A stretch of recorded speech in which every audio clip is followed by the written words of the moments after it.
Welcome in. It is the start of week 3 in the National Football League, which means it's time for Sports by the Book Football Frenzy. I'm Jeff Parles. The well-dressed one on the other side of the desk is Ryan McCormick. Yeah. Good to be here. Another Thursday.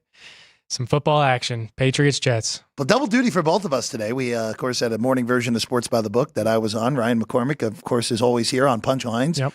Noon to 1 over on the Punchlines FN channel. Of course, if you're watching us on the Sports by the Book channel, we appreciate it. If you haven't smashed that subscribe button, please do that right now. We thank everyone who subscribed to us in the last 2 weeks because it has been a nice influx of new subscribers, and we thank you all for being with us here for this football season.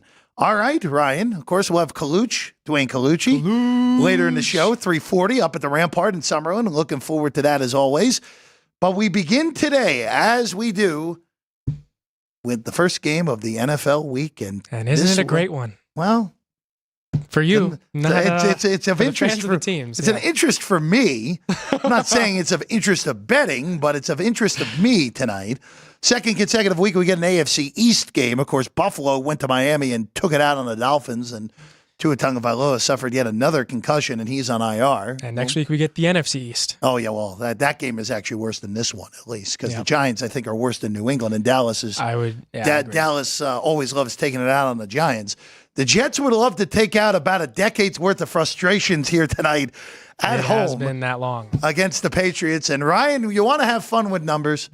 You want to have fun with dates as well here? Let me know. Ready? Let me know. This is the biggest favorite the Jets have been against New England since 1999. That's before I was born. Oh, geez. Show's over. We're done. I'm going home. Just throwing that one out there. So 1999, that was an infamous game in Jet history where Vinny Testaverde hurt himself early in the game. Okay. And quarterback turned punter Tom Tupa played the majority of the game for the Jets. New England won that game behind a big performance by Drew Bledsoe that day at Old Giant Stadium. The Jets have not beaten New England at home since December of 2015. That was week 16, a game I actually was at. The Jets beat the Patriots in overtime. Brian Fitzpatrick to Eric Decker won that game. Okay. And then the Jets promptly lost the next week in Buffalo and missed the playoffs because of it. And that's why the Jets have the current longest North American playoff drought going back to the 2010 season. So here you go tonight. The Jets, who finally, by the way, ended the streak of losing to the Patriots, period, dating back to that game in 2015, the last time these teams played in the final week of last season, sending Bill Belichick out on a loss there in Foxborough. Here you go, 6.5 behind us. The rest of the market is starting to creep back up to 6.5 as well. Chris and company have been consistent, Ryan. It's been 6.5 basically for 24 hours now. That total has bounced around, but right back on that opener, 38.5. Yeah, I 1-15. In that stretch since 2016 are the Jets against the Patriots. So not good. It has not been a good one for Jets fans. But with this one, I'm expecting a very run-heavy game, being that the Patriots have Ramondre Stevenson and Antonio Gibson, and the Jets have Breece Hall and Braylon Allen. Still not sure if Aaron Rodgers is entirely 100% healthy. So I expect much more ground game than an air raid in this one. So let's start with New England real quick. Okay. Patriots offense has been significantly run heavy. Ramondre Stevenson's averaging over 100 yards per game so far. Was over 120 against Cincinnati, just a shade over 80, and 2 scores against Seattle last week. New England's wide receivers have barely been involved so far this year. 2 games in, Hunter Henry is the only guy with double-digit receptions. That's a tight end, Ryan. I understand that it's a Patriot roster that is heavy on the tight ends, heavy on the running backs. If they're going to win games, they're going to have to win ugly like they did week 1 against Cincinnati. But wide receiver-wise, I mean, it's ridiculous. KJ Osborne has 4 receptions. That is the most of any wide receiver on the team through 2 games. Rookie Jalen Polk has 3 catches for 18 yards. Demario Douglas has 2 for 12. Tyquan Thornton has 2 for 27. It just this formula for winning games for New England again, maybe it's an NFL that's changing since it's the most rushing yards per game since the 80s, 1982, to be exact, through 2 weeks. It is a recipe that is very simple. Ramondre Stevenson's probably going to carry the ball 25 plus times tonight.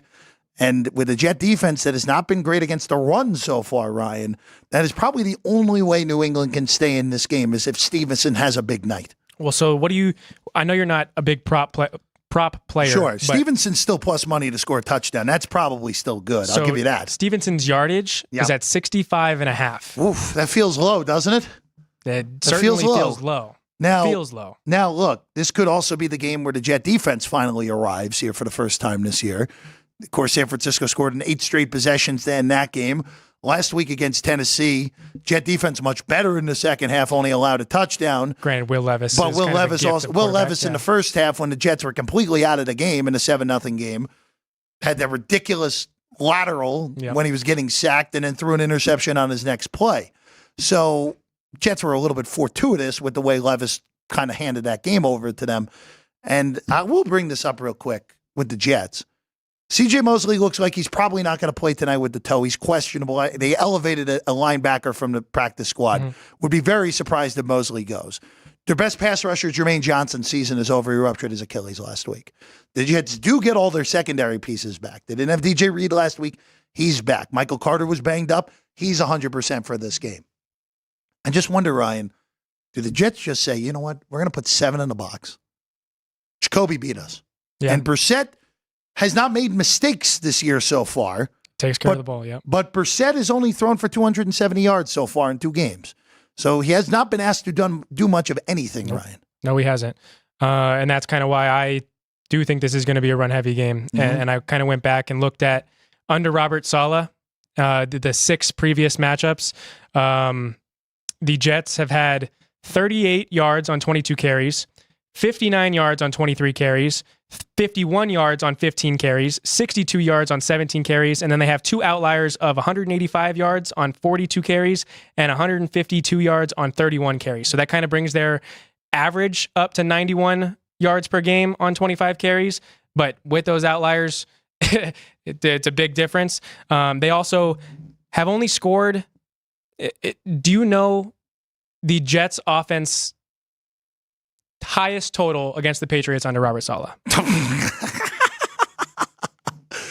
Oh my goodness! Well, last year they didn't even get. They barely got to 20 last year in either game, if they even got there in that final game of the year. Yeah, they won by 2 scores because New England was pathetic in that game.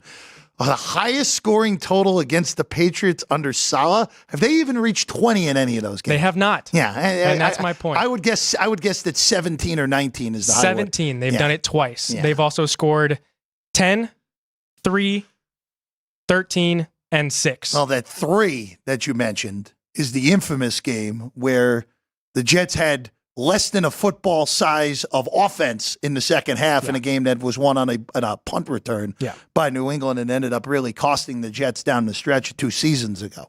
Yeah. So I do think this is going to be a run-heavy game, like I've said several times already, but I kind of like the backup running backs in this one too. Braylon Allen, I got his rushing total at 20.5. It's actually ballooned up to 24.5. Like that. And then Antonio Gibson on the other side is 23.5 with juice minus 120 on that side. But I don't think Aaron Rodgers is going to have over 25 attempts, and I don't see the same for Brissett. So just real quick, since you brought Aaron Rodgers up, we'll go there. Rodgers, of course, has been made a big deal of over the last few weeks for whatever reason. Rodgers has not had a 300-yard passing game since December of 2021, which is more of an indictment of what happened to the Packers in 2022 more so than anything, since this is really only Rodgers' 3rd game as a Jet. We know what happened in the only 4 snaps a year ago. But Aaron Rodgers is not vintage Aaron Rodgers anymore. And I think that's okay to accept at this point.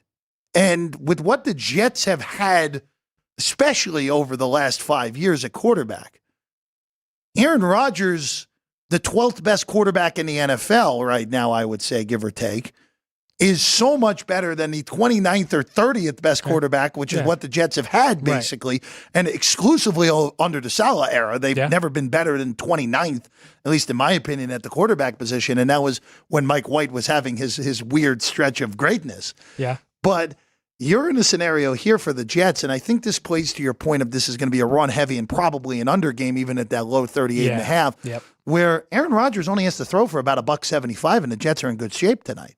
He didn't have to go for 250 even. We saw last week where he was sub 200, and the Jets scored 24 points when their offense didn't get going until about 5 minutes ago in the first half. Yeah. So it doesn't have to be overly efficient. It just has to be efficient enough for the Jet offense, and I love your Allen play. We saw last week the Jets utilized the 2 running back set on multiple occasions, and Allen had a breakout game with multiple touchdowns last week and a 20-yard touchdown run that ended up being the game winner. And Breece Hall, even though he's been down so far this year, still has been close to 100 total yards in both games. Yeah, I need Breece to start scoring touchdowns because I did take his season total over. He's got 1. The 8.5. Or he's got 2, I should say. He's got 1 and 1. He's got 2. He's got 1 in each week. So, I picking a side in this one, I like the 6.5. I do like the Patriots taking the 6.5 on the road because I do think it'll be the dog and the under. So I would only play the under. I like that first half under better than I like the full game. There is a potential for some kookiness in the second half where you could get a scenario where the Jets are up big, they go soft, New England could score when you're chasing, and all of a sudden you look up and it's like, how the hell did I lose under 38.5 and it's 24-20? Yeah. Like I could see that scenario play itself out, especially if New England gets in a hole early. If it's 24-6 midway through the third quarter, I could see that sort of scenario. I would be surprised if it gets that. If the Jets get that kind of a swollen lead. I know. Tend to agree with that. The Patriots are without Duane Bentley, their third leading tackler. They're also without 2 key cogs on the offensive line as well tonight, Ryan. Yeah, so that's kind of why I do think the Breece Hall and Braylon Allen will kind of be able to maneuver their way through the middle of the Patriots defense to get those yardage, to get their totals over. But yeah, those are mine in this one. So New England, no Bentley, as you mentioned. It's going to be a while before we see him their leading tackler. Their whole left side of the line is out tonight. Vidarian Lowe and City Sow are both out. 2 replacements there on the left tackle and left guard. 2 of their other offensive line starters, David Andrews, who's been there forever at the center position, is questionable, expecting to play, though, with a hip. And Michael Wenwu, the right tackle, expected to play with a wrist, even though he's questionable as well. So, and again, this is a Jet defense that does not look like the unit we've expected to see going into this year. This would check out as an opportunity for that Jet defense to get themselves right, especially against an offensive line with injury issues tonight for New England. So, a prop. Please. Would you take Brissett to throw an interception? No, I would not. No? No. He does take very good care of the football. He takes care of the ball. I won't bother a lot of people, again, just listening through it. People are taking Will McDonald over half a sack tonight. McDonald, who's going to be pressed into a bigger role with Jermaine Johnson's injury, had 3 sacks a week ago against Tennessee. He really had 1. He just kind of cleaned up on the other 2. But he had the big one in the fourth quarter on that third down that sent Tennessee to a 4th and goal from the 16 to end the game.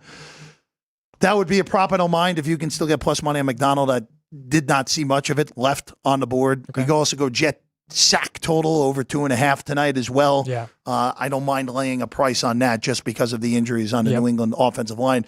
The Jets offensive line is actually graded out very well so far through 2 games, which is acquisitions are key. Well, they're healthy also up front right now with Tyron Smith leading the way at the left tackle. So that is one thing. That is one concern for New England where, again, last week they took the Seattle run game completely out of the game. Seattle averaged less than 3 yards a carry. They had problems covering Smith and Jigma more so than Metcalf. I know Metcalf had more yards, but 65 of it came on a coverage bust. Yep. So very, very curious to see how this all plays out tonight. Again, my favorite play right now, under 19.5 first half is my favorite play for this game, Ryan. And the Patriots do have the second best rush defense this season. Granted, 2 weeks. Granted, no Kenneth Walker last week. And then the Jets are bottom 10 in rush defense, and the Patriots are one of the top teams in rushing. So that's kind of the difference I see there. And then the prop that I kind of have continuously asked you about, what do you think about the field goal prop over 48.5? Well, it's automatic now, isn't it? Right? I mean, so kicker-wise here, we know Greg Zuerlein. Yep. We know his reputation, rocket leg, very accurate for said rocket leg. The Jets off. The one difference is if this was the Jets in the past, I would say, yeah, because the Jets in the past would always get stopped in between the for a 52-yard field goal. Yep. And Zuerlein would more times than not knock it through.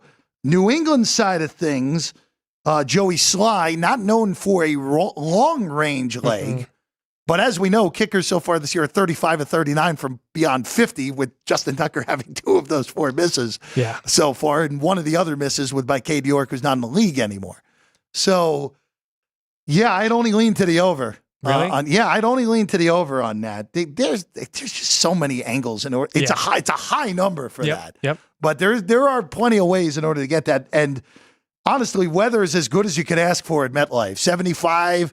We know that can be a swirling wind at the Meadowlands. It's not the case tonight. It's only 5 miles an hour with not much of a swirl tonight. So it is pretty good, all things considered, from a wind perspective, as you and I know, unless if it is a driving nor'easter or a blizzard, that wind means a lot more than the precipitation, and there is none anyway to begin with tonight. Yeah. So I went and looked at the 2 kickers, Joey Sly and Greg Zuerlein.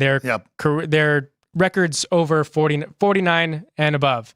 Joey Sly, in his previous 5 years, this is his 6th season, 23 and 36, 64%. Yeah, low for these standards these days. And Greg Zuerlein is 49 of 86. So I'm curious on Zuerlein's numbers, though, because there's a nice line of demarcation of that one little stretch of his career for about a 2.5-year period where he went from automatic to, he was on multiple teams because of the Rams gave up on him. Yep. I wonder how much of that came during that stretch as well. So I put some research on you. Yeah. So when he really struggled, going from St. Louis, when the Rams moved from St. Louis to LA, 2015, he was 3 of 9 from 50 plus. Yeah, there you go. 2016, he was 2 of 4. And then from the Rams to the Cowboys, from the Rams, 5 and 7 in 2019 and 3 of 9 in 2020. So that 2020 year and that 1 year in 2015 really doing the bulk of the damage there. Yeah. That's 12 misses right there between those two. Yeah, last year he did go 5 of 6. Yeah. So yeah, he's only one memorable miss from 50 plus as a Jet. That was against the Lions 2 years ago. He did a 57-yard kick that was closer to being in the East River than it was going through the uprights. Yeah, even with that question, a fun one to talk about. I think it's a coin flip on which side it goes to. So if you get plus money, I don't mind it. Yeah, that would be the way I would play it. Gotcha. Real quick here, there's one other game tonight that I want to bring up, Ryan. It's a college game. Yep. It's not the greatest of college games, but Appalachian State welcomes South Alabama. You throw the records out when the Jaguars and the Mountaineers do battle, Ryan. Yeah. But here you go. This is a conference game now, by the way, Ryan. 7.5 with Appalachian State favored at home, 62.5 your total. So this has been bet to the under from 64.5 to 62.5. Got as low as 7, was as high as 8. So right smack dab in the middle here. A little bit more than about an hour till kick and Boone tonight, Ryan. Well, when we talk Mizzou, I more lean to your expertise because you are the alumni. When it comes to where's Matt Neverett? State, I kind of listen to Matt Neverett, who is a alumni of App State, and he likes South Alabama plus the points. In this one, so I don't have a side, I don't have a play, but I would like to listen to Matt. So real quick here with App State. So 2 weeks ago, they got Clemson in what was the worst spot humanly possible. Yep. And Clemson put 56 on them in the first half. And it was 66-20 when it was all said and done, because Clemson just annihilated them. Last week, they go on the road to an in-state foe in ECU. And they were in a 16-0 hole after 1. And App State came out of it and won the game outright and actually covered the number. They closed a 1-point favorite in that game, Ryan.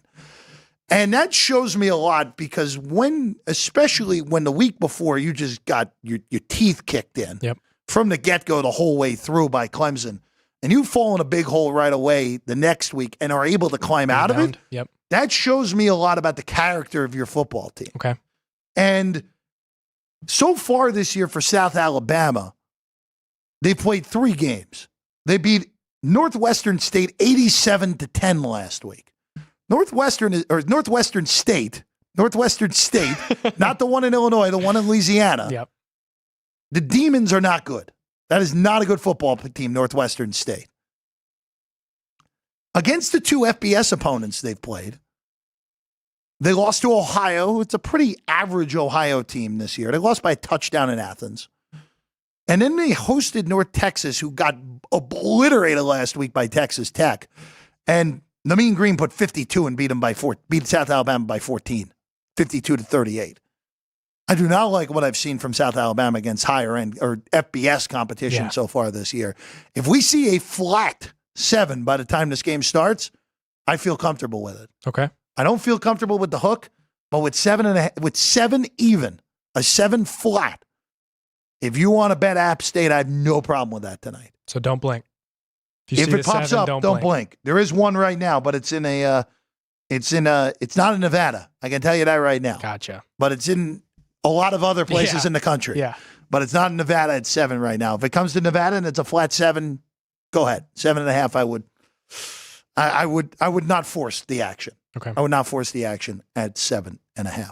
All right. Let's take a quick break. When we get back, Ryan McCormick and I will go through our power rankings for the National Football League. There was a lot of movement this week heading into week 3. We'll also keep you updated on the Jets and the Patriots line and some games that caught our attention coming up this weekend in the NFL and college football. That comes next. Sports by the Book, Football Frenzy. South Point offers all the types of entertainment you'd expect at a first-class Las Vegas resort. Did you know our 400-seat showroom is one of Las Vegas's top destinations for live entertainment? Enjoy live performances by classic Vegas entertainers, bands, and today's hottest comedians, plus a rock and dance floor. You can also enjoy live entertainment at the Grand View Lounge, where you'll feel all the vibes of old Las Vegas. Enjoy the music, and if you love to laugh, don't miss The Dirty at 12:30, our very own free comedy show. Every Friday night at 12:30 a.m. in the Grand View Lounge. The Dirty is 100% free, so arrive early. Go to southpointcasino.com or call the box office at 77136 for today's performances at the showroom and the Grand View Lounge. When you're ready for your favorite cocktail, stop in and unwind at one of our 7 specialty lounges. There's a bar around every corner, because you're in Vegas, baby. South Point Casino has plenty of attractions for the whole family. Catch a movie. Our 16-screen movie theater includes 2 XD Extreme screens for the ultimate in viewing, sound, and luxury. After the show, treat the family to a variety of treats at our old-fashioned ice cream parlor, Kate's Corner. We scoop up a variety of creamy concoctions, including smoothies, hand-dipped cones, milkshakes, malts, sodas, and sundaes. At Kate's, there's something for everyone. And if you've still got time to spare, our bowling center might be right up your alley. Voted Best of Las Vegas, it's a great place for friends and family fun. 64 lanes, a pro shop, snack bar, and arcade. And while the kids are bowling, you can play slots and sip on a drink in the Alley Cat Lounge while overlooking the lanes. For our more serious and professional bowlers, the South Point is also home to a separate tournament bowling plaza.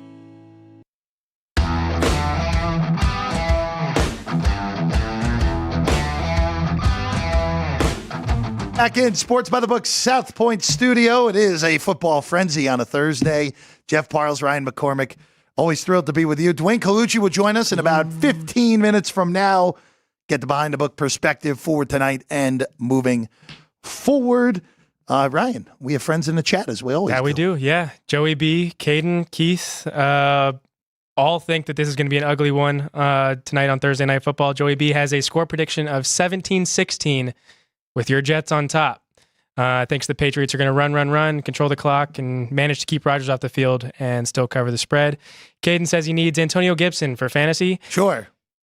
Don't know why you're starting Antonio Gibson, but if you get a touchdown, you might be good. And then Keith, agrees that this is going to be an ugly one. So I'm in the camp here, at least from my perspective. It's just find a way to win if you're the Jets. Yeah. And for New England, again, if the Patriots win this game, a 2-1 start was not in the cards at all for New England this year, with 2 road games at 2 teams favored to make the postseason, and a Seattle team that we thought was going to be down, but clearly does not look down through the first 2 weeks. Now, how much of that is beating 2 of potentially the 3 worst teams in the AFC. Yep. And now getting Skylar Thompson this week if you're Seattle, but a 2-1 start would be pretty incredible for New England if they can find a way to go to the Meadowlands and pull the upset here tonight against the New York Jets.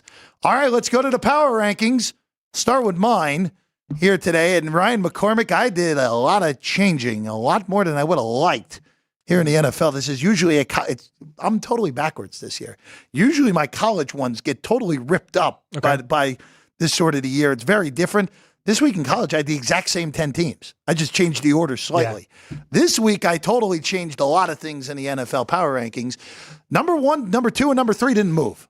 That's at least I can say, even though, but the fact that George Kittle might not play this weekend also for San Francisco that came down earlier today, McCaffrey and Debo both already ruled out for this week, the Niners might be falling a little bit.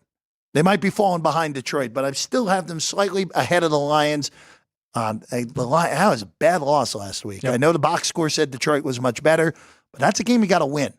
At home, dominate the box score as an 8-point favorite. You got to win that game, and Detroit did not. And I'm a little concerned about Jared Goff because his decision-making is starting to break a little bit so far this year. I'll preface what I say next about 4 through, realistically speaking, 13 in my rankings. Okay. There is less than a 1.5 difference for 4 through 13 for me. Wow. It is jumbled. Wow. Jumbled. Very jumbled. Okay. Buffalo vaults. Now, the question on Buffalo is how much of that was that Miami played a horrible game last week, and how good is Buffalo really? And this is a statement that just irks me myself that I'm saying this. But the fact that Josh Allen at the moment is clearly the second best quarterback in the NFL with Burrow's issues so far this year, even though Joey B looked a little more like himself again last week against Kansas City, that vaults Buffalo ahead of all these teams because the quarterback is so highly rated. I still have plenty of questions about their defense. I'm still not certain about their offensive weapons. We're going to learn a lot on Monday because that is a desperate Jacksonville team going to Western New York, needing the game to avoid 0-3. I think that part of the reason Jacksonville's gotten bet this week against Buffalo. But I have Buffalo slightly ahead of the Jets, who I moved back up. Their defense will be fine still. Aaron Rodgers looks, again, not going to be vintage Rodgers, but Aaron Rodgers looks like a top 10 quarterback in the NFL to me. And that's what the Jets have missed the last few years. So they come at 5. Houston moves up. They were not impressive against your Bears. But C.J. Stroud and Nico Collins is, to me, a top 3 combination in the NFL at this point at receiver. And that defense is a lot more talent than I realized. So they move up to 6.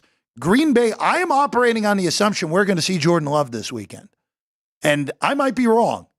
But the fact that it's being talked about makes me think it's a lot more in play than we realize. Okay. And Green Bay, with that win last week, that defense went way up in my ratings for that defense. So that's why they vault back in. If Love does not play, Green Bay's not a top 10 team for me. But they vault back into the top 10 with the assumption Love plays. If he doesn't, they're actually number 12 for me if Love is not in the lineup. Okay. Philadelphia, that defense I have questions about. I have plenty of questions about that coaching staff. They come in at number 8. New Orleans, they're only 9 because of the dominance they've had so far. I don't think long-term they're a top 10 team, but at the moment, because they have exceeded their numbers so much in the first 2 weeks, you have to recognize it and move it to number 9. And then Cincinnati, I know they're 0-2. I know some will be screaming at me, where's Baltimore? They're 0-2 too. But Cincinnati, to me, is more salvageable than the Ravens. Okay. Because 2 reasons. I don't trust Baltimore's defense because losing Mike McDonald is a big deal. And they also lost a few positional coaches. I'm concerned about what I've seen from Zach Orr so far calling that defense. And that offensive line scares the hell out of me with Baltimore. That's fair. So I had Baltimore, by the way, they were number 11. So they just missed. Tampa's number 12. They're 2-0, I know, and they just beat my number 3.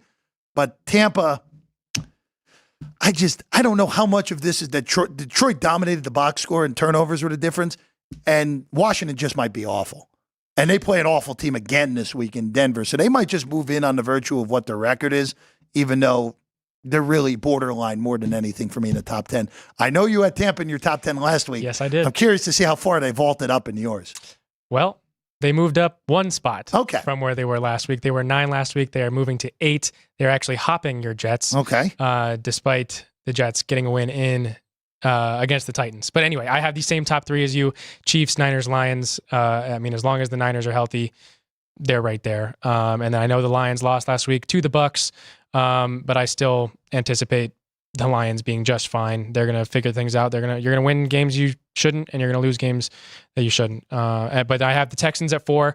I know you said that they weren't impressive against my Bears on Sunday night, but I think that defense looks lights out. And when you get to keep guys on the field that shouldn't stay on the field, it's a gift. But anyway, that offense, the weapons that they have, if Joe Mixon's healthy, they're a legit threat to win the AFC.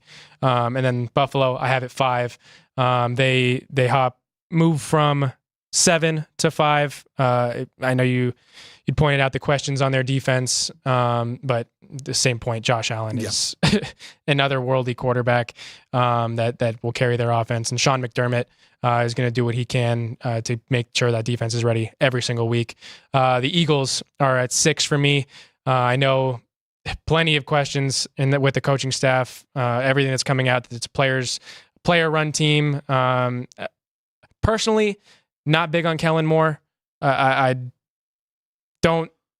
He wasn't that impressive to me as the Cowboys coordinator, that impressive to me as the Chargers coordinator, and you still need to figure out how to use Saquon Barkley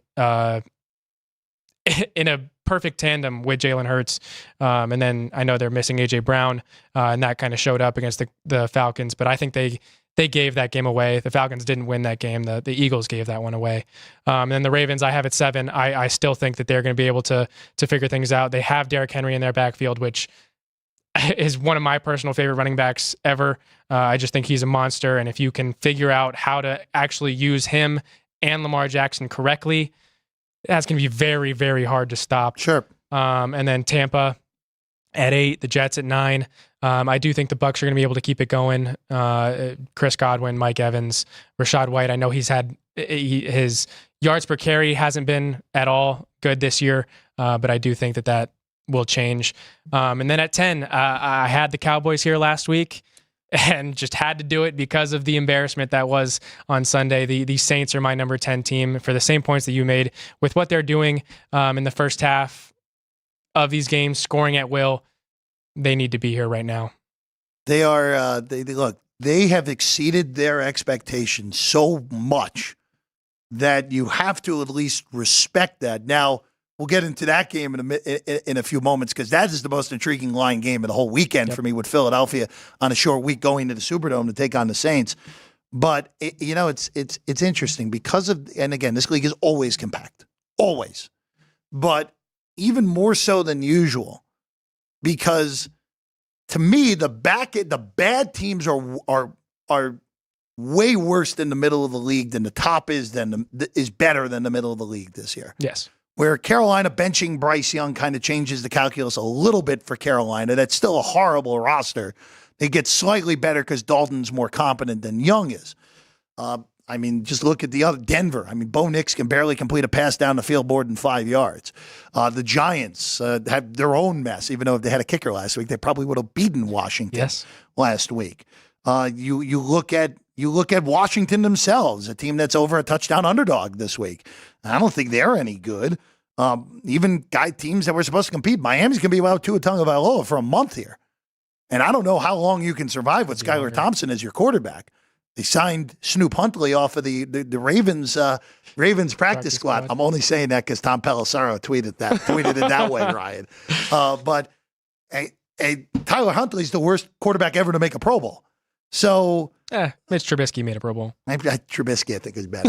I think at least that year he was as a better. Bear fan, I think I can say it. Yeah, you can, but it's traded up. That is wild. Trubisky made a Pro Bowl, but that team was legitimately good, though. Yeah, and Matt Nagy looked like a real head coach. If Cody Parkey doesn't double doink, I 100% think we make a Super Bowl run that year. Who ended up? That was the Rams year, right? That was the Eagles year. Oh, that was the Philly year. Was it? Are you sure about that? Because it wasn't. It was 28. No, that was 16. That was 2018. It was the Rams. Because Philly went to New Orleans the next week. Yes, and then you're right. And Alshon Jeffrey dropped what should have been a pass that got him in field goal range for the win, and it turned into an interception. All right, Ryan, let's go to some games this week. Okay. Let's go to some games this week. Let's start with the battle of two mediocre undefeateds, at least in my opinion. Those are my words, not anyone else's right now. The Chargers, sorry, Ann, and the Steelers, sorry everyone else that's associated with the studio, do battle in Pittsburgh. Justin Fields expected to start again. I think we got to start asking the question of if we're going to even see Russell Wilson at any point this year, because Fields has been good enough through the first two games. That's all you need to be with the Steelers. For Pittsburgh. The Chargers, look, both teams have taken advantage of what's on the schedule here, and that's credit to them. Neither team has played an intimidating schedule, especially with the version of Kirk Cousins we saw week 1 as opposed to week 2 for Pittsburgh. Chargers handled their business against the Raiders, handled their business against awful Carolina. 1.5's the number. This is the lowest total game on the board, Ryan McCormick, at 36 points. Have Steelers, fun with that one, my friend. Yeah, no thank you. My biggest question about this one is if TJ Watt's going to be able to be contained. I know it's a good question. Joe Alt has been fantastic in these first two games as a Charger, and Rashawn Slater, coming off of injury, has been even better at the other side of the tackle. So are those two tackles going to be able to keep TJ Watt at bay, which I think is what the entire Steelers organization runs through, is TJ Watt. And will the Chargers be able to kind of dink and dunk with Justin Herbert and the rest of their offense? So total seems right to me. It's tough to go against the Steelers in Pittsburgh. I think this is just a stay away from me. I would only lean to the home team in this game. That would be my lean. Okay. You're at home. You have a great pass rush. Justin Herbert is also still dealing with that ankle thing that has been bugging him all summer long, at the plantar fasciitis and now the ankle in the same foot, ankle, whatever you want to go with there. You brought up a really good point, though. The Chargers, part of the reason that the Chargers are a legitimate playoff threat this year is their offensive line is awesome. And with the way that this league is now gravitating towards more running of the football than it is towards throwing of the football. Perfect timing for Jim Harbaugh. Jim Harbaugh, and also, too, we mentioned this in the summer. The Chargers are going from the worst head coach in the NFL to a top 5 head coach, in my opinion, which I can't remember any offseason where that's happened, period. It's an incredible leap in their coaching ability. And if the Chargers are going to win this game as a short underdog, it's going to come because they control possession. Pittsburgh has done a good job controlling possession so far this year. If the shoe's on the other foot, I don't think the Steelers can make do with a game where the Chargers have the ball for 36 minutes. It's just one of those. Pittsburgh is just one of those teams that's not efficient offensively in order to take advantage of that. So I still lean to Pittsburgh. I still think this is a game they probably win at home. But there are plenty of paths of victory for the Chargers to move to 3-0, and Jim Harbaugh making it well on his way to winning Coach of the Year, coming back into the NFL. You want to talk about your Bears real quick? Let's do it. 1.5 with the Colts favored at home. No DeForest Buckner, which is a big deal because that Colt defense has looked bad with him so far this year. So, Ryan, here's the question. The Bears have only scored one offensive touchdown so far this year. Caleb Williams has yet to throw one.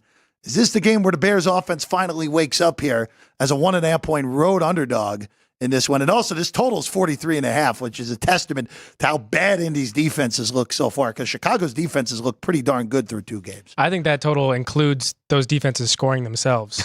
I think you're right. Not even the offenses.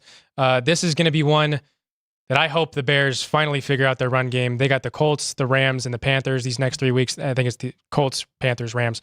But those are the worst rush defenses in the National Football League, and the Bears haven't been able to get their rush game going.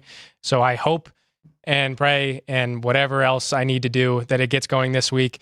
Hopefully Caleb Williams has a little more time in the pocket. He was top 10 last week in snap to throw time, but still managed to be sacked 7 times. And be pressured 36, which is not good at all. The Bears' offensive line has really struggled, and DeForest Buckner not being able to play in this game is a great help. Anthony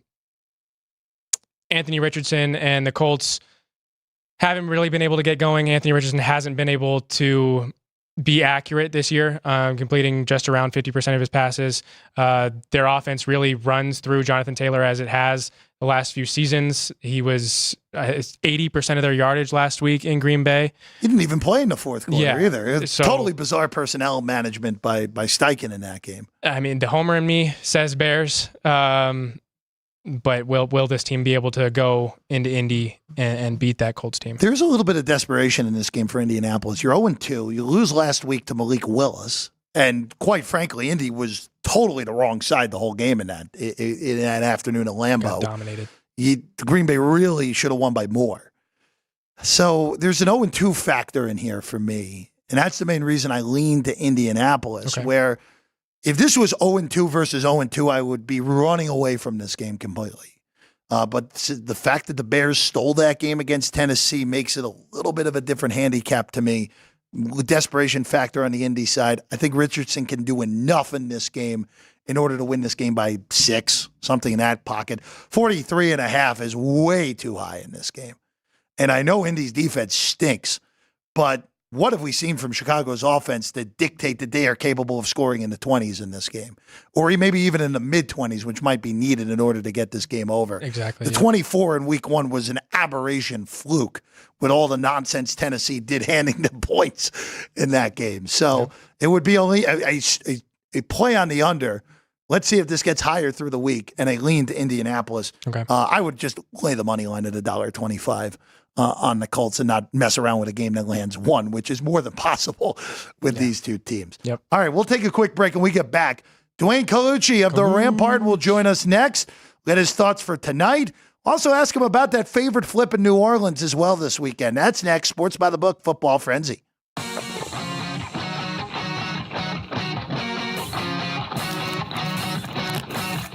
Once you've satisfied your hunger, get ready for more of the hottest casino games in Vegas.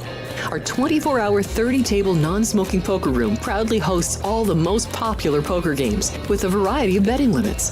Visit the poker room for a schedule of daily tournaments. Whether you're going to hold 'em or fold 'em, the best place for poker is at South Point Casino. You'll notice that our craps tables are usually the loudest in the casino. If you've never played, join one of our free craps lessons to find out what makes this game so exciting. Check with the craps dealer for schedules and give it a roll. Bingo is also an exciting way to spend your time. We offer 7 sessions of bingo every day. Bingo! And each session includes a cash ball jackpot, 12 bingo games, a progressive double action game, and a $10,000 bonus coverall. Electronic units are available. If you haven't played bingo with us, give it a try today. Guests can also get in on the action at our one-of-a-kind race and sports books. 2 separate rooms designed to maximize your experience and comfort. Our Sportsbook, with over 400 seats, puts you right in the middle of the action, 24 hours a day.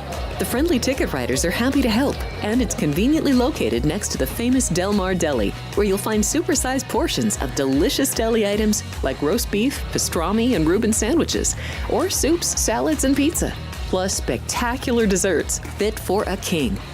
And right next door is the Racebook. Over 150 seats, each with its own TV screen.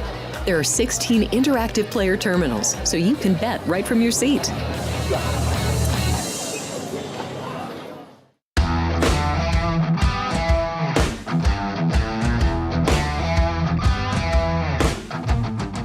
Welcome back in. It's Sports by the Book Football Frenzy. Jeff Parles, Ryan McCormick alongside. And now joining us from Summerlin up at the Rampart, our good friend, the race and sportsbook director at the Rampart, our good friend Duane Colucci with us right now. Good afternoon, Duane. Good afternoon, gentlemen, and on the cusp of a Thursday night Amazon game. So let's see how this one plays out. I know Jeff is definitely excited tonight. Well, that's one word for it, Duane. Let's go to tonight. So Jets favored in this game, the largest favorite they have been against the New England Patriots since Vinny Testaverde started the game, 1999. There, Duane. What are we looking at right now at your shop? I know 6.5 has been the number most of the week and 38.5 the total. Yeah, 6.5. So if you're looking for the Patriots, definitely come to the Rampart or the South Point. We've, I'm seeing a lot of sixes around town, Jeff, and we have basically an even ticket count almost, and the money isn't that really prevalent to move the game to 6. So we'll see how Chris plays it out. But this is definitely a holding pattern at 6.5 for quite a while. We got the money line at 260 as well, minus on the Jets. Going to be interesting to see if Aaron Rodgers could cover this number. They looked improved last week as opposed to opening week. But like I said, opening week was a very tough spot against the San Francisco 49ers, possible NFC favorite and returning champion. So that was definitely a tough game. It was good to see Wilson even more involved in the second weekend. And, Rodgers seems to be getting acclimated. Hopefully that Jet defense can hold together because that's been what's been the flaw so far. And I know, Jeff, that's been shocking to all of us because the Jets are supposed to have that monstrous defense. And we'll see if they bring it tonight against a mediocre Patriot offense that has really overplayed and outplayed their expectations thus far. And definitely a credit to the new coaching staff. Bill Belichick is now removed. So, a lot of pressure there in New England for them to succeed. The Brady era is long gone. The Belichick era is long gone. Let's see how they play it out. This is a very, very tough game. Last 7 primetime matchups between these two teams. Patriots are 7-0. And like you said, you're never going to see a point spread this high. You have to go back 20, 30 years. But we know that was the Tom Brady era. So I saw a tweet this morning, and we kind of talked about it on Punchlines today from Ralph Michaels. Teams off of an overtime game with less than 4 days, with 4 days of rest. So the Patriots losing on Sunday to the Seahawks in overtime, now playing on Thursday night, versus a foe not playing an overtime game, are 3-23 against the spread since 2002. So with that and the Patriots kind of dominance, it kind of clashes each other. Do you have any kind of thoughts on that? Well, Ryan, you're definitely going to have a ton of trends. And if you crunch the numbers, you can look for so many different, scenarios happening in this game, especially with the AFC East. This is a monstrous matchup. This is a huge matchup. You have two teams that are definitely jockeying for position in a very, very tough division. And now with Miami, suffering the loss of Tua, it becomes even more tough. Allen is playing at a top level for Buffalo. So they're definitely, playing like they have a chip on their shoulder. And this game is very important to both teams, and it's going to be interesting to see how it plays out. There's a very high point spread for division rivals, especially the way the Patriots have been playing. But the Jets are definitely eager to turn the corner, especially at home, MetLife. It's going to be a fired up crowd tonight. The weather is nice. A very tough spot for both teams with this point spread at 6.5, which I believe that we've made totally correctly. And it's going to be a dogfight without a doubt. Real quick, injury report. The injury inactives have come down. We already knew on the Patriots side, David Andrews is in, though, so that is good news for New England. We knew that Sidney Sow and Vidarian Lowe were going to be out. They are officially out now. C.J. Mosley on the Jets side, not surprisingly to me, not playing tonight. They are going to go conservative with Mosley's toe injury and give him the 2 weeks since they won't play again until next Sunday. So Mosley is out for New York, along with Jermaine Johnson, who, of course, is already on IR with that Achilles tear. All right, Duane, let's go to some other games in the NFL, and I want to start with the team that has been the most impressive team in the NFL if you're going by scoring margin so far. Because as we expected, it is the New Orleans Saints through 2 weeks, who have been dominant so far.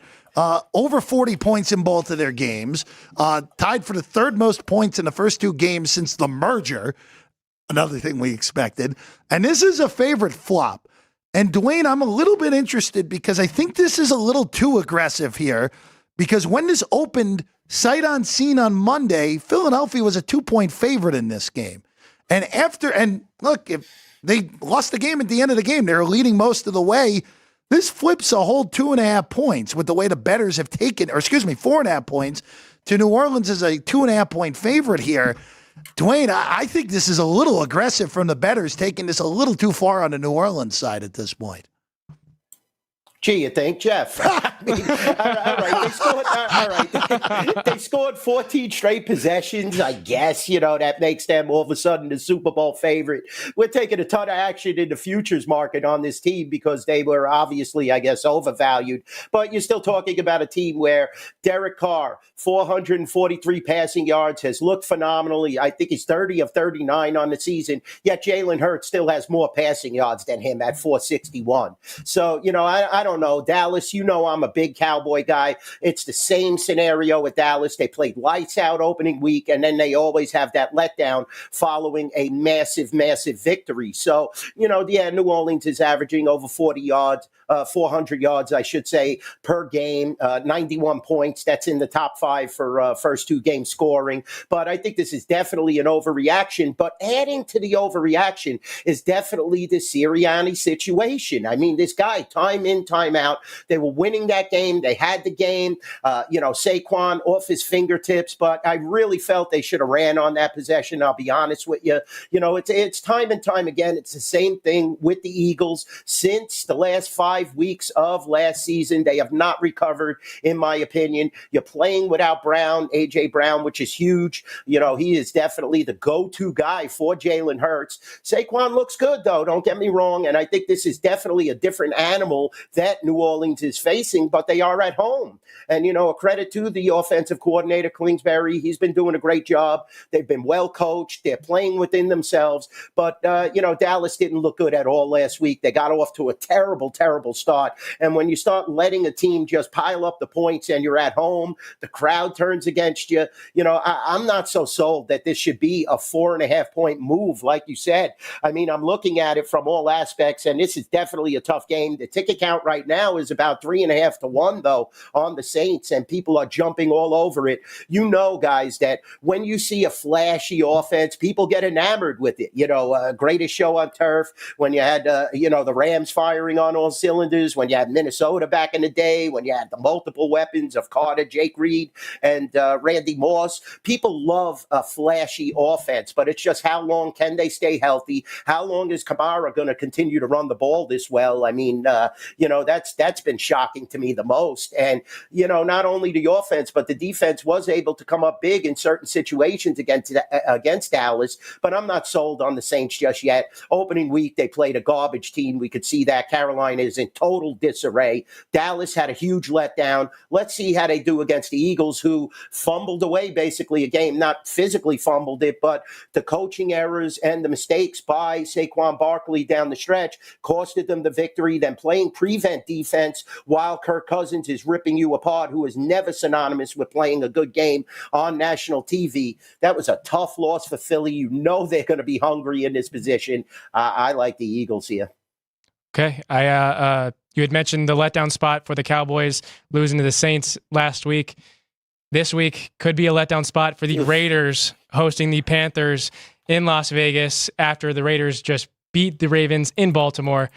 It's an ugly game. I know we didn't really even want to talk about it, but it is in Las Vegas, and the Raiders are in a letdown spot. What do you think in that one?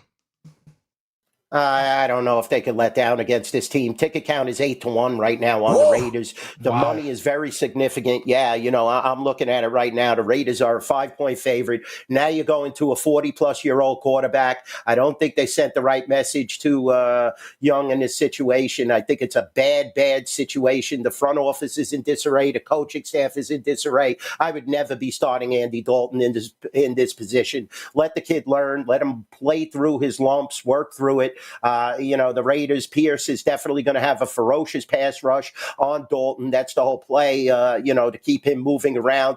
Very old legs, an older quarterback. Tough situation. And I know we're desperately going to need the Panthers, but I think the Raiders might be the right side. Hopefully the point spread, comes into play and they could only win by a field goal or so. But I can't find any positives right now on the Carolina Panthers. I think the Raiders came up with a huge game. I mean, you're beating benching the perceived best player in the game, putting them at 0-2 when they were, they are the Super Bowl, one of the top Super Bowl picks and Super Bowl favorites in the Ravens. That was a huge win for the Raiders. It shocked me more than anybody, and they can continue, especially at Allegiant Stadium. Carolina isn't going to have that many fans here. Usually you have a lot of road fans at Allegiant Stadium because Las Vegas, the destination capital of the world here, and people come for these games from all over the United States. I'm not so sure the Panthers fans are traveling here, guys. Yeah. So you might actually have that huge home field advantage as well. It's tough game to get a read on. And 5 is always what I call, and my dad synonymously calls, the dead numbers. So maybe, Ryan, you never could tell. The Panthers could come up big. Well, you brought up the Ravens, so we'll go to Dallas next. Baltimore, Dallas. Ravens are 0-2. Cowboys are 1-1. And quite frankly, Duane, I'm a little bit surprised at the way the bettors have treated this game. I know there's the desperation factor at 0-2 for Baltimore. I understand that, but there's not a huge home field in Arlington. But boy, I am a little floored to see that this is Baltimore favored on the road at Dallas when these teams seem pretty darn even, and it's not a 0 for home field in Dallas despite what happened last week. Well, you got to question, Jeff, is the NFC least. Yeah, what do they bring to the table? Giants are god-awful. Washington is terrible. Dallas, we knew they were going to have a tough go of it. I was not riding that huge, I'm always going to be a fan, but I'm not riding that huge bandwagon that they're going to ride into the playoffs, and this is this year. So this is a tough scenario, and Baltimore, as I said, was a very hot attraction in the offseason in the futures market. Everybody's waiting for Lamar Jackson. They felt that the acquisition of Henry would help, but obviously it's been a slow maturing process for this team to get acclimated with each other, and very shocking that Harbaugh hasn't cracked the whip. This is a tough spot for Dallas, even though they're at home. They have to start to move the ball. They have to figure out who the running backs are. I believe Dowdle is probably the best running back on the roster. You want to show some respect to Zeke, but you have to try some different things. They have some good wide receivers, good tight ends. Get Brandon Cooks involved a little more often. It doesn't always have to be CD. And let's not make mistakes in that secondary. Diggs has to play within himself, not take all these gambles, especially when the team is trying to go down the field, which Baltimore will try because the Dallas secondary loves to gamble. And McCarthy has to call a way better game than he did last week. Let's get back to that Cleveland game, rushing the passer, putting a lot of pressure on Lamar Jackson. Let him beat you with his arm, not with his legs. And, definitely Dallas, like you said, it's not a 0 factor at home. That's supposed to be one of the best home field advantages in the NFL. But now it has seemed to get like here in Las Vegas, where you get a lot of out-of-towners coming and buying up these tickets. So, definitely we know Dallas is under the microscope. Jerry Jones has been under the microscope for the last 30 years, and it's been a very unsuccessful, analogy. So they have to turn the corner. This division is for the taking. This would be a huge win for the Cowboys, and I hope they're going into this game looking at it that way. Right now, the ticket count is even. A lot of the gamblers are not sure what to make of either team because Baltimore has been even more shocking, being 0-2. And in that rough division, you could see Cincinnati is still very capable, guys. They play to their level of competition. They should have beat the Chiefs. Pittsburgh is playing well. Cleveland got a victory. So, Deshaun Watson is only going to get better. And, if Chubb could get healthy, they're going to be a factor. Big game for both teams. Very tough to handicap. I'll be laying off, but rooting for my Cowboys. Duane, I just want to go to college real quick before we let you go. Tennessee and Oklahoma is a pretty gigantic game in the SEC right out of the gate. Josh Heupel makes his return to Norman, first time he's been back since he was fired as the offensive coordinator a little over a decade ago. Here you are. This is a game of the year, Duane, where the line is very different. I know Michigan USC is also the case this week, but this is another one where it's a nice, solid field goal plus difference from what it was when the games of the year came up. Right now, it's Tennessee 7, a total of 57.5 for the Vols, favored in Norman this week against the Sooners. Yeah, and the ticket count is 3-1 on the Vol. So Tennessee has taken a lot of action so far. Like you said, the total is at 57.5. Tennessee -7 on the road. Very difficult game to handicap when you get to that touchdown. And it's going to take a lot to push it over that key number to 7.5. I could see it getting reined back into 6.5. Definitely getting some home underdog play. I know a lot of the sharps love it when you could get a touchdown and you're at home. So this is going to be an interesting game. It's a marquee matchup. Tennessee has done nothing wrong thus far. They're definitely a top 6 or 7 team in the college football rankings, and in my opinion as well. I think Tennessee is going to be very tough in this game. Oklahoma has a chance, though, with the 7 points when you're handicapping and gambling. So, keep your eye on it. I might snatch, if I was a gambler, snatch the 7 as quick as you could get it, because this game, it's going to be very tough to get to 7.5. But like I said, the ticket count is there, and a lot of Tennessee backing thus far this year. They played absolutely, phenomenal football thus far, and definitely the team to beat in this matchup. Duane Colucci, everyone. You see him up at the Rampart, race and sportsbook director up there, NY Bookie Duane on the tweets. And every Thursday, getting you ready for week 3 this week and every week coming forward in the National Football League. Duane, pleasure as always, man. We'll see you again next week. Definitely, Jeff. Definitely, Ryan. Love you guys. Thank you so much for having me on. Pleasure as always, Duane. All right, before we get out of here, of course, the Jets and the Patriots, really, as we mentioned, C.J. Mosley's out. He was questionable for the week. I didn't expect him to play on a short week, so he's out. Patriots without their starting left tackle and without their starting left guard and without Bentley as well, their best tackler. And as always, right now, still at 6.5. Total's going up to 39 at some shops, still 38.5 behind us. So if you like that total, look for those 39s that are out there. And because it's football frenzy, we end with a baseball note. Shohei Ohtani completes the 50-50. 50-50. We talked about these lines on Punchlines a while back. This was the favorite series for Ohtani to do it, and he does it in Miami. First player ever, the first member of the 50-50 club, and quite frankly, might be the only one to be there for a very long time. He got his steal, the 50th steal first, and then homers in the 6th and homers in the 7th. He's 5 for 5, scored 3 times, has 7 RBIs and 2 homers. I mean, that game's only in the 7th. His jersey, whatever jersey he wore when he got 50-50 was going to go into the Hall of Fame. Well, this one's definitely going. This one is for sure going to have a massive shrine. 5 for 5, 3 runs scored, 7 RBIs, 13 total bases. Yeah, that's a good ridiculous. Good day at the office. Good day at the office, ridiculous, to say the very least, for well on his way the MVP of the National League. All right. That's all we have for you today. Again, I like first half under tonight. Ryan's looking for this to be a grinder as well. Yep. Good luck on all your plays. We're back tomorrow on this show. We have 2 Sports by the Book editions tomorrow. 9 a.m., Kenny White gets you ready for the weekend ahead and also the day ahead in sports. And then our favorite show of the week, Football Frenzy on a Friday.